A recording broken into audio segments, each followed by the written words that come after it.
Welcome to the deep dive. We're here to pull out the really important bits, the surprising facts from latest guides and research, basically giving you a shortcut so you're properly informed. Today, we're diving into something that, well, for a lot of people, it still feels a bit like magic, doesn't it? But it's quickly becoming, a real practical tool in software development, autonomous programming agents. And our focus today is this really practical guide that came out recently from the Cognition team. These are the folks behind Devin, you might know them. And this isn't just theory, it's like a playbook, right? How you actually work with these AI agents. And what's kind of revolutionary, I think, is the simple mental model they suggest. They say, look, don't view the AI as some like mystical, all-knowing thing. Instead, think of it as a junior developer. Just think about that for a second. A junior dev. Capable, keen, but still learning, Someone who really needs clear, explicit instructions. That simple idea, it sets the stage for a chat that's not just interesting, but hopefully really actionable for you. And here's something that, honestly, it jumped out at me from their findings. Maybe it'll surprise you too. It's the senior engineers, right? The senior to staff level folks. They're the ones picking up these AI tools the fastest. Yeah, and the why behind that, it actually makes perfect sense when you stick with that junior developer model. Mm-hmm. Those experienced engineers, they know how to manage junior developers, don't they? They know how to delegate tasks, how to set clear expectations, give feedback, that whole mentorship mindset. And that skill set, that's exactly what you need to work effectively with these autonomous agents. It's less about just coding yourself and more about guiding the coding process. Like managing. And the result, they're saying for tasks that are medium to large, the stuff that might take you, 1 to 6 hours normally, this approach can save you around 80% of that time. 80%. Just imagine what that could free you up to do. It's a pretty significant claim, yeah. So that's our mission for this deep dive, to really extract the most important nugget from this guide, give you that shortcut to being genuinely well-informed about working with these programming agents, looking ahead to, say, 2025. I mean, just think about how developer tools have evolved. It's been so fast, right? Like 10 years ago, okay, we had auto-completion, big deal then. Then maybe 4 years back, Copilot arrived, felt huge. Then 2 years ago, generative chat tools like ChatGPT. And now, we're talking autonomous agents. Things like Devin that can potentially take an idea, like a really basic idea, and run with it, maybe even get you all the way to a final pull request with relatively minimal input from you. Cognition's really pushing that vision. It's a rapid acceleration, no doubt. Right, so we're going to structure this. We'll kick things off with the real basics, the core principles of communicating with these agents. Then we'll move into some intermediate, more advanced strategies. And after that, we'll hit the practical stuff, limitations, security, things you need to watch out for. And finally, maybe a little glimpse into the future. Okay, ready to unpack this? Absolutely. And what's really fascinating here, like you touched on, is that the core challenge isn't just about the AI's raw power. It's about communication, just like with any team member, right? Yeah. Especially a junior one. Getting those instructions clear, getting them specific. That's everything. If you can master even just a few of these prompting principles we're about to discuss, it can honestly transform how you work with these agents in 2025. Because the foundation, really. Everything else builds on this. So the first principle, and it's probably the most fundamental, is this. Instructions must be specific. Not just what you want, but how you want it done. You really have to treat the agent like that inexperienced junior dev whose judgment, let's be honest, isn't always spot on yet. Now, for really simple tasks, maybe direct command is fine. But for anything complex, it's crucial, absolutely crucial, to outline your preferred way of implementing it right from the start. When you decide the overall architecture, when you set the core logic beforehand, you just dramatically increase the chance the agent gets it right the first time. And it makes your code review so much easier later because, well, the approach came from you. Okay, so give us an example, like vague versus specific. Right. So instead of just saying add unit tests, that's way too vague. A much better, more specific instruction would be something like, okay, please add unit tests for the user authentication module. I want you to focus specifically on edge cases, things like empty username or password, invalid credentials, maybe concurrent login attempts. And you'll need to mock the database interactions. Use the existing mock job utility we have for that. Mm-hmm. See the difference? It's like handing over a clear spec document versus just a one-line request. The key thing, the real insight here, is that telling it your preferred way cuts down ambiguity hugely. You get closer to correct code on the first try, which saves a ton of back and forth. That makes total sense. It really grounds it, doesn't it? Thinking about like onboarding a junior teammate. Okay, so we need to tell it how. Do you also need to tell it like where to even begin? Exactly. That's the second principle. Specify starting points. Tell the agent where to begin. Just ask yourself, right, if I were starting this task, where would I look first? Even if you don't know the exact file or function name off the top of your head, you can still guide it. Point it towards the relevant parts of the code base, maybe some key documentation you know exists, or specific components it needs to interact with.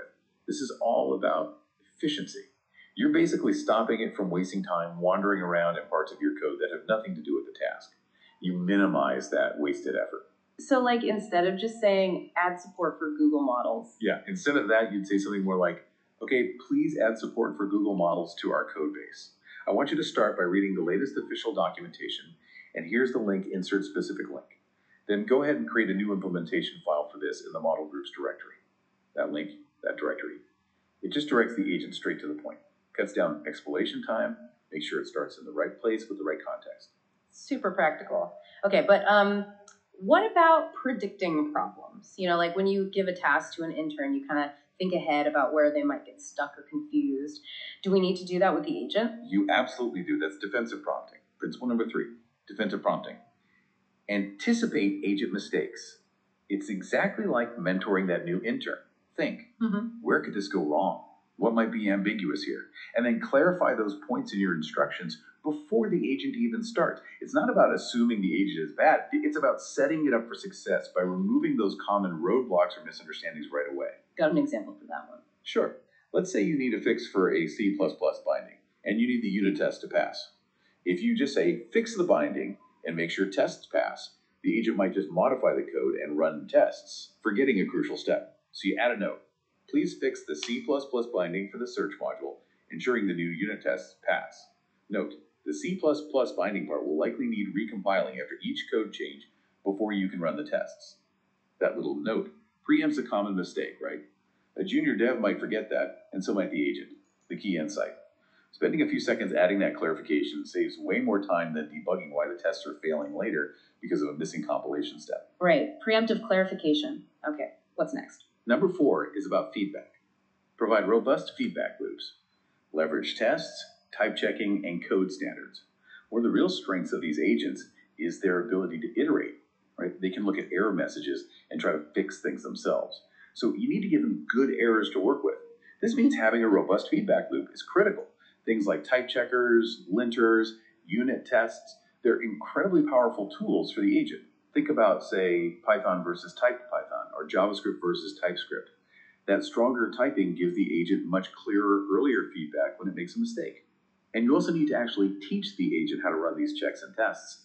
Make sure its environment is set up correctly, it has the right permissions. If it's a front-end task, you need clear instructions on how to start and check the dev environment. So tasks like migrating a code base to use strong typing would be ideal then, because the type checker itself provides constant feedback. Exactly. That kind of large-scale refactoring, like adding types to an untyped Python SDK, is a perfect use case. The type checker acts as a constant guide for the agent, telling it immediately when it's gone wrong. It allows for that self-correction loop to work really effectively. Okay, this is all great for making the agent work better, but it does raise a big question. If the agent is handling the implementation, the testing, the iteration, what's left for us? What's the human's unique, irreplaceable role here? That's a crucial point, and it leads directly to the 5th principle. Leverage your expert value. Supervision and verification. Look, all these techniques we've talked about, they work so much better when you, the human engineer, deeply understand your code base, your professional judgment, your ability to look at the logic and the results and say, yes, this is correct, or no, this doesn't smell right. That's indispensable, even for simple tasks. Human supervision is the ultimate backstop. You are still responsible for the correctness, the quality, the security of the code that gets merged. And this is where it gets really interesting. Like you said, it's not about replacing engineers, it's about augmenting them. Your deep technical knowledge, your understanding of the system's nuances, that becomes even more valuable, not less. Augmentation, not replacement. I like that framing. It keeps the focus on how our expertise evolves rather than disappears. Okay, so let's say we've got a handle on communicating effectively. How do we then weave these agents into our day-to-day work to actually get those efficiency boosts? All right, once that communication foundation is solid, you can start integrating them seamlessly. And the first big win is this: instantaneously handle new requests. Say goodbye to work interruptions. You know those moments, right? A colleague slacks you, hey, can we quickly spin up an X? Or can you tweak feature Y? Normally, that pulls you right out of your deep work. Now you can spend maybe 30 seconds giving an autonomous agent a brief instruction, tell it to research something, make a small modification, and then you stay focused on your main task. Think about side projects too, or quick prototypes. You can hand off the initial build to the agent, then circle back later to review and refine. We actually see teams using things like Added Devon in Slack for quick bug fixes or small feature iterations. It's become a habit, and it really helps maintain that state of flow. That ability to delegate instantly without context switching, that sounds huge for productivity. What else? Then there's the advantage of mobile work.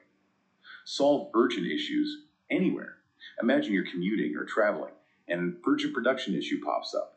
Or you suddenly remember something you forgot to check in. With mobile access through Slack, maybe a dedicated app, you can actually delegate the fix or the investigation to an agent right there from your phone, even if your network signal is patchy. We've actually heard from customers that team productivity during travel and commutes has noticeably increased because of this flexibility. It helps with that modern work-life blend, being responsive without being tethered to your main machine. Okay, handling interruptions, working on the go. What about the less glamorous parts of the job? Yes. Number 3, delegate tedious chores to the agent. Have you ever been stuck bisecting some ancient bug or spending ages updating documentation after rolling out a new feature? These are often repetitive, frankly boring tasks. You can offload them to the agent, free up your mental energy, your valuable time for the more creative, complex problem solving. We know engineers who now routinely have the agent go through and update all the related technical docs, user manuals, API specs, everything, right after a feature gets released. It ensures consistency, make sure nothing gets missed. Okay, getting rid of the grunt work, that's appealing. What about when you're stuck on a design choice? That's another great one. This helps you say goodbye to decision paralysis. Let the agent run experiments. You know those dilemmas. Should we refactor this module this way or that way? Is this new architecture really better? Sometimes it's hard to know without seeing it in action. So have the agent implement both options, or maybe multiple options. When you have concrete working code in front of you for each approach, the pros and cons usually become much clearer. It simplifies the decision. Plus, there's a nice side effect, less ego involved. If one approach clearly doesn't work out as well, you can just discard the agent's code without feeling personally attached to the time you spent building it. We actually saw this happen when a team was choosing between, I think it was Lexical and Slate for a rich text editor component. They had the agent build a basic version with both. Seeing the actual implementation side by side made the choice for Slate much easier based on the practical outcome. That's clever, using it to make architectural decisions more concrete. Okay, one more for the daily workflow. Yes, and this is particularly useful for front-end work. Leverage preview deployments. Quickly verify results. If you can set up your CI/CD pipeline so that every new pull request automatically gets a preview environment, like a temporary live URL, it's incredibly helpful, especially when an AI agent has done front-end changes. Instead of pulling the code, building it locally, running it, you just click the link, get a live interactive version. You can visually check if it matches the design, if the interactions work. It makes verification much faster and more intuitive. Platforms like Vercel, for instance, make setting up these preview deployments really, really simple. Wow. Okay, so moving from just understanding them to actually using them daily. Handling interruptions, mobile work, tedious tasks, experiments, preview deployments. It really paints a picture of potentially significant efficiency gains. But these are mostly smaller wins, maybe saving minutes here and there, or smoothing workflows. What about those bigger tasks, the ones where agents are supposed to save hours? That's where things get really interesting, right? What's the next level? You're absolutely right. This is where the leverage really multiplies. We're talking about tackling those medium to large tasks, the ones that might typically take you, say, 1 to 6 hours. Successfully delegating these is how you unlock hours of your time, not just minutes. So the first key intermediate strategy is what we call the first draft approach. For these larger projects or features, letting an autonomous agent generate that initial pull request, that first draft, can be a massive accelerator. But, and this is crucial, success really hinges on you clearly communicating your intended implementation right at the beginning. Remember that architect guiding junior developers analogy. It's even more important here. The clearer and more detailed your initial blueprint, your plan, the less time you'll spend later correcting fundamental misunderstandings or wrong directions. And you need realistic expectations, right? Currently, large tasks are rarely fully hands-off. You need to budget time for probably multiple rounds of feedback, maybe some back and forth.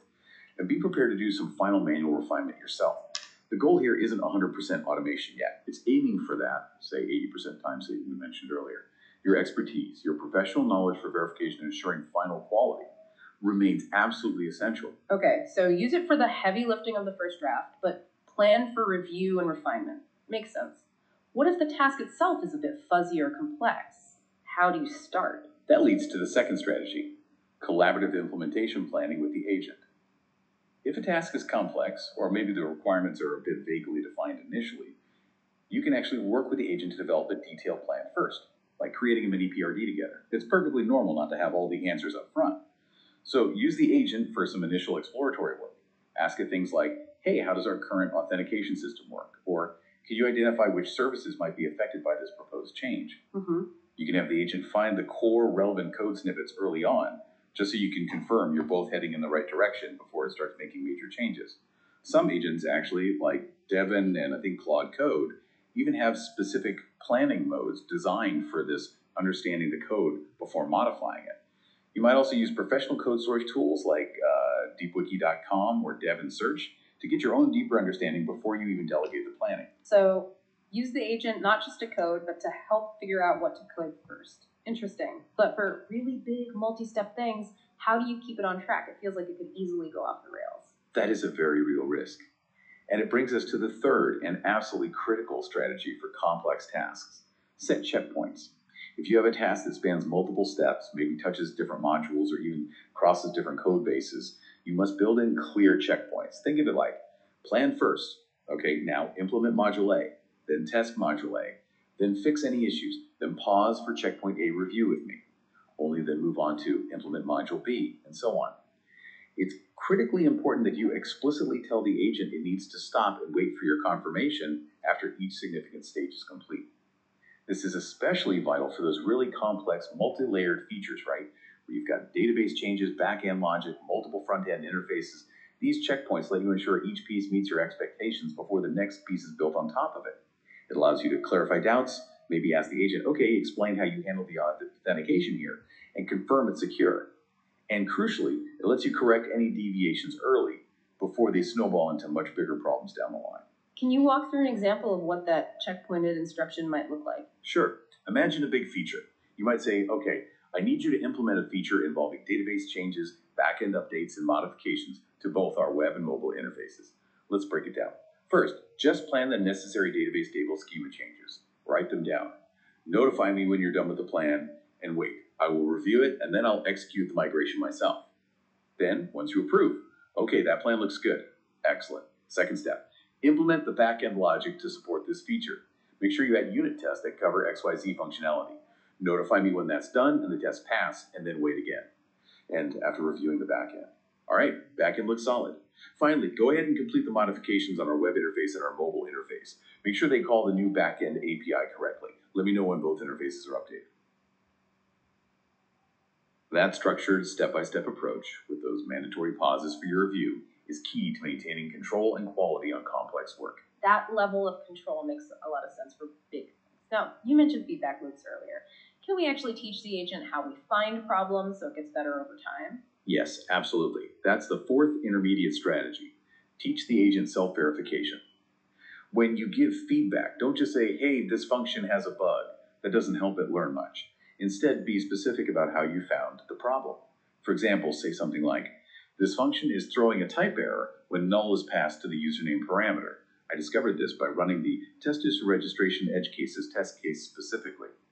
And by doing that, you're not just reporting a bug, you're teaching the agent your validation method for that scenario. It can then potentially use that same method to self-check its work in the future. And if you have common testing patterns you use frequently, you should try to solidify those into the agent's permanent knowledge base if the tool supports it. Devin, for instance, guides users to save these core testing processes. What's really fascinating here is how this creates a compounding learning effect. The more you teach it how you verify things, the more self-sufficient it becomes at ensuring quality over time. Compounding learning, that's powerful. Okay, last point for this intermediate section. All right. Given that agents, they can't interactively test everything quite like a human can, yet we need a safety net. So the final point is, implement robust testing as a safety net for AI-modified code.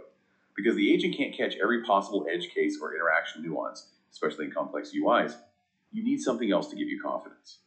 Therefore, in areas of your code base that are primarily being modified or even maintained by AI agents, You should aim for a significantly higher level of unit and integration test coverage than you might normally.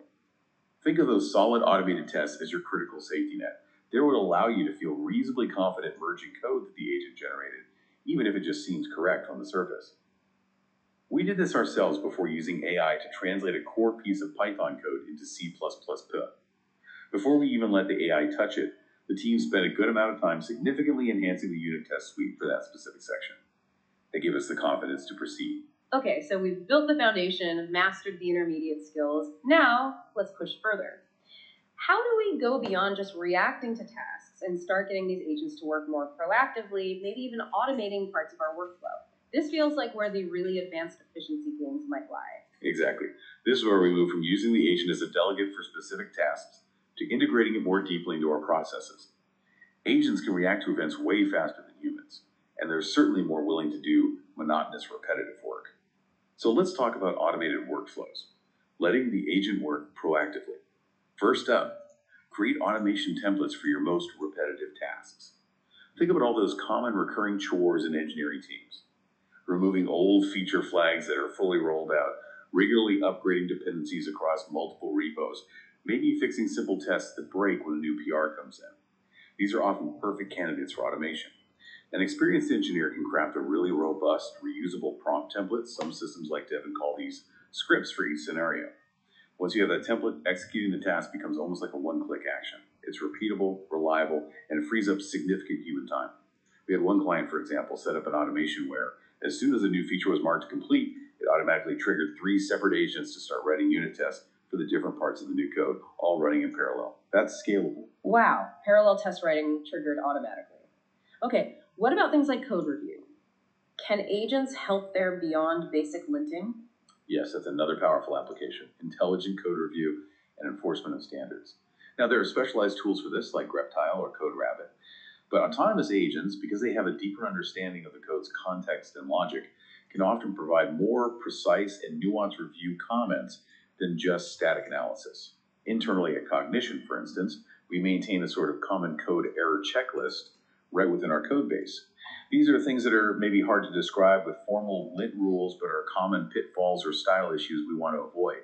So we configured an agent to automatically run on every new pull request. It checks the code against this checklist and leaves comments if it finds any violations. It's like having a very diligent, context-aware reviewer looking for specific patterns without needing complex lens setup. So it's like codifying tribal knowledge or best practices that are hard to automate otherwise. Precisely. And you can keep iterating on that checklist as the team identifies new common issues. Then, taking it a step further, you can integrate alerts and events for automated response. You can set up agents to automatically trigger when they receive specific events, maybe an alert from your production monitoring system. Tools like Devin offer APIs for this kind of integration, and other agents can often be integrated using their command line interface, CLI tools, within your custom scripts or workflows. There's a really strong synergy here with platforms that aggregate third-party error logs. However, there's a crucial limitation and a strategic way to handle it right now. For complex, real-time production issues, current AI debugging capabilities are still quite limited. It's generally not practical to expect an agent to fully diagnose and fix a novel production fire on its own.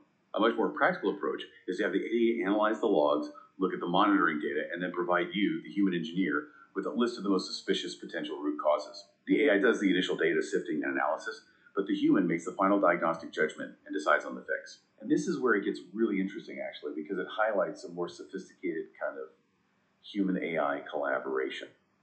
AI handles the rapid analysis of potentially vast amounts of data, and the human provides the critical thinking and decision-making. That's a really important nuance, using AI for analysis and hypothesis generation in emergencies, not necessarily the full fix. Okay, so that's automating workflows.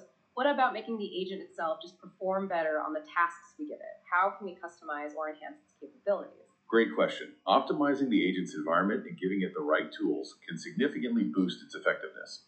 This falls under customization and performance enhancement, unleashing the agent's full potential.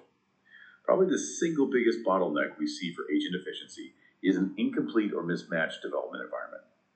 So the first step is to standardize the development environment for smooth operation. You need to ensure the environment the agent is working in is identical to the one your human team members use. Same language versions, same package dependencies installed, same automated checking tools available, like linters, formatters. Using tools like pre-commit hooks is great for consistency. Also, consider auto-loading configurations using things like .envrc files or custom .bashrc setups. This can preload API keys, set environment variables, activate virtual environments, maybe even handle browser login states automatically. For example, presetting logged-in accounts for common services in the agent's browser environment can save a lot of manual faffing around during setup and makes end-to-end testing much smoother. Right, eliminate the setup friction so the agent can just get to work. What about giving it new abilities? That's the next step. Build custom tools to empower the agent. Some sophisticated agent systems, like Devin with its MCPs, modular capability providers, allow connecting to external tools. But even more simply, you can also just write custom command line interface, CLI tools, that the agent can easily execute within its environment. Think about simple scripts you might write, maybe one to pull detailed ticket information just by providing the ticket ID, or a script that can reliably restart your local development server if it gets into a weird state. We had a customer share a really valuable success story here. They were having trouble with the agent getting overwhelmed by long test suite failures. So they created a simple CLI tool that runs the test suite, but only displays the very first test case that failed, along with its detailed error message. Nothing else. This hyper-focused the agent. Instead of getting confused by dozens of failures that just had one clear problem to solve at a time, they found this significantly improved the agent's success rate and completion speed for tasks involving complex test suites. What's fascinating here is just how simple that solution was, yet how profound its impact was on the agent's performance. Focusing the agent on one error at a time. That's smart. Okay, last point on customization. It's about learning from mistakes. Expand the agent's knowledge base. Codify team standards. When you find the agent repeatedly making the same kind of error or not knowing how to do a common task within your specific project, treat it as an opportunity. Embed that feedback, that knowledge, into its permanent knowledge base if the tool supports it. Devin has a knowledge management system for this. Other products might use simple .rules files or markdown documents in the repo. And think beyond just specific library usage. You can teach it about your project's architecture, generic testing strategies for different types of tasks. For example, when adding a new API endpoint, always check these security considerations. Common commands you use, recommended tools for certain jobs. For example, you could provide the agent with a detailed guide for adding a new service route. This guide would contain all the boilerplate code locations, the files it needs to touch in the front end, the back end, maybe the API gateway config, everything. Having that codified makes delegating those common new route tasks to the AI much smoother and more reliable. That's really powerful, turning recurring feedback into persistent knowledge for the agent. Okay, we've covered a lot, from basics to advanced automation. But, as we get deeper into this, it's really important to be realistic. These agents aren't perfect. They are magic wands. We need to talk about the challenges, the limitations, the risks. Understanding how to manage those seems key to actually adopting this successfully. You are absolutely right. A clear-eyed view of the current boundaries is essential. Let's dive into understanding autonomous agent limitations. The first big one, which we touched on briefly regarding production issues, is their limited debugging capabilities.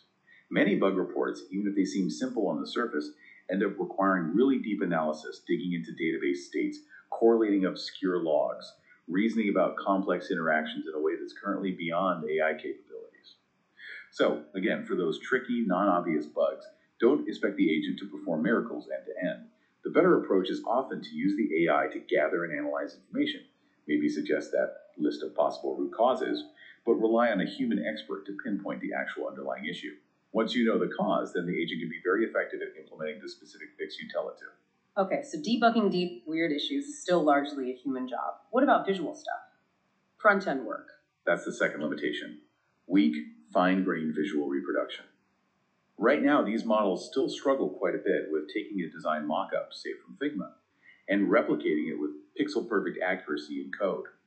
They tend to be much better when the visual requirements can be described more in terms of code, maybe using direct code exports from Figma, or even better if you have a comprehensive design system. If adhering strictly to a visual style is really critical for your product, investing in building out that design system with well-defined reusable components is key. It gives the agent a structured code-based language to work with, making it much more likely to produce visually accurate results compared to just interpreting a static image. Right, give code constraints, not just pictures. What else? Third, and this catches people out, is the issue of knowledge cutoff dates. Remember, These large language models are pre-trained on data up to a certain point in time.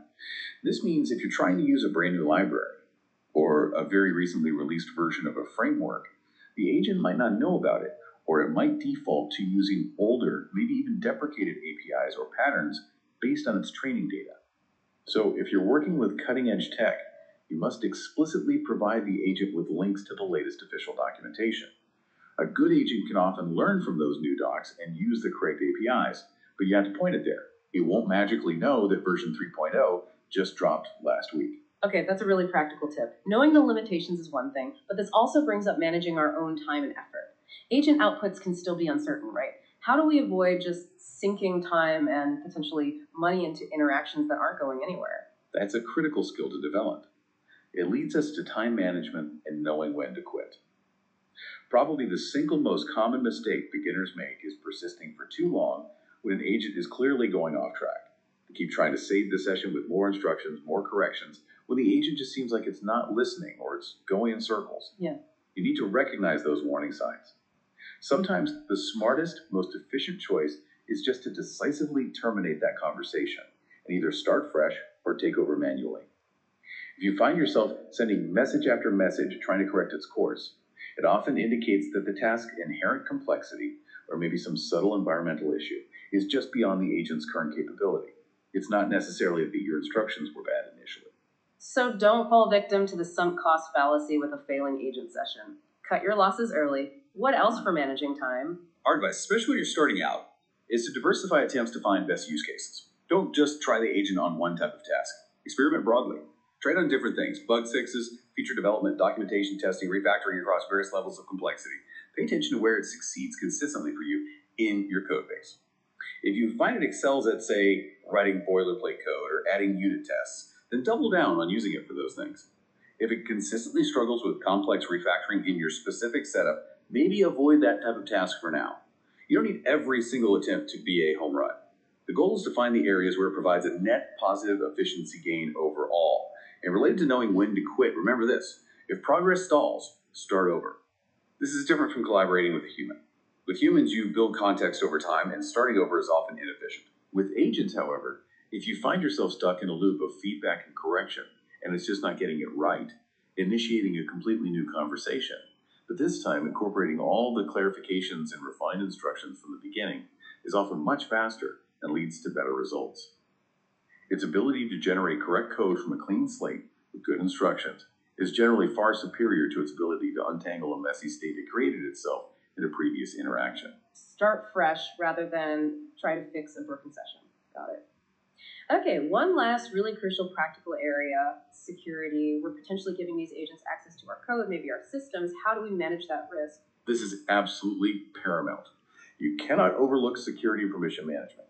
First, basic hygiene. Create dedicated agent accounts. Use disposable email addresses for things like testing website signups safely. And critically, for any access to cloud resources like AWS or Google Cloud, create custom IAM roles or service accounts specifically for the agent, with the absolute minimum necessary permissions required for its tasks. Principle of least privilege is key here. Never give it broader access than it strictly needs. Second, provide isolated dev pre-release environments. The agent should ideally work in a testing environment that is identical to the one your human engineers use for development and testing. Consistency is important for reliable results. But, and this is non-negotiable, never grant an AI agent access to your production environment. If you're using a remote agent service where the computation happens on their servers, the ideal setup is to have a fully isolated clone of your test environment running on their remote machine, completely segregated from your production systems. And finally, use read-only API keys whenever possible. If the agent only needs to read data from an external service, only give it a read-only key. For any scripts or tasks that require write operations against external services, like posting data, creating resources, the safest practice, at least for now, is often to have the agent generate the necessary commands or code, but have a human manually review and execute that final impactful step. Minimum permissions, isolated environments, read-only keys, human review for writes. That seems like a solid security posture.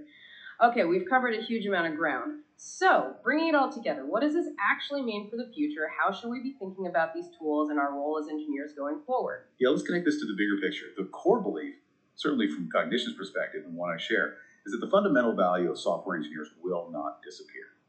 If anything, it becomes more critical.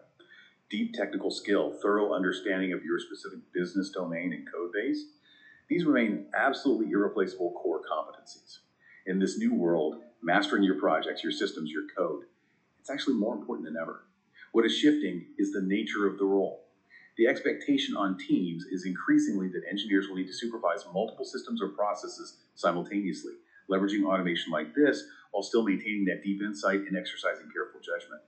As automation tools like these dramatically boost individual efficiency, the ability to effectively multitask, maybe not in the sense of rapidly switching between tiny things, but overseeing several significant parallel streams of work being done by agents, that evolves from being just an option to becoming a pretty essential skill. Hopefully this whole deep dive, Bowling from Cognition's guide, helps you and helps your team start to find your footing, figure out how these tools fit, and continue to grow and adapt in this really rapidly evolving area of software development. What an incredible journey, really. We started just by shifting our thinking, didn't we? Seeing these AI agents not as some unknowable magic, but as junior developers.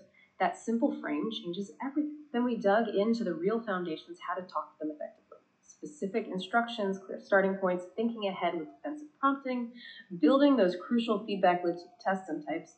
That's the bedrock. And we saw how that enables weaving them into the everyday workflow, instantly handling the small requests, working from anywhere, offloading the tedious stuff, even using them to break decision paralysis by running experiments. Then we leveled up, tackling bigger tasks, using the agent for that first draft, collaborating on the plan before coding, using those vital checkpoints to stay in control of complex multi-stage work. And we explored the advanced stuff too, automating workflows with templates, smarter code review, even building custom tools like that clever CLI example to make the agent work better in your specific context. And finally, we grounded ourselves in reality, understanding the limits, debugging, visual accuracy, knowledge cutoffs, learning when to cut our losses and start fresh. And crucially, managing security with dedicated accounts and tight permissions.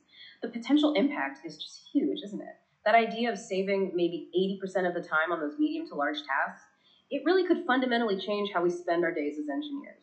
So maybe it is a kind of magic after all, not like a fantasy spell, but magic in the sense of a profound, almost unbelievable shift in productivity and capability, but only when you learn how to wield the tool correctly. I think that's a great way to put it. We connect that back to the bigger picture one last time.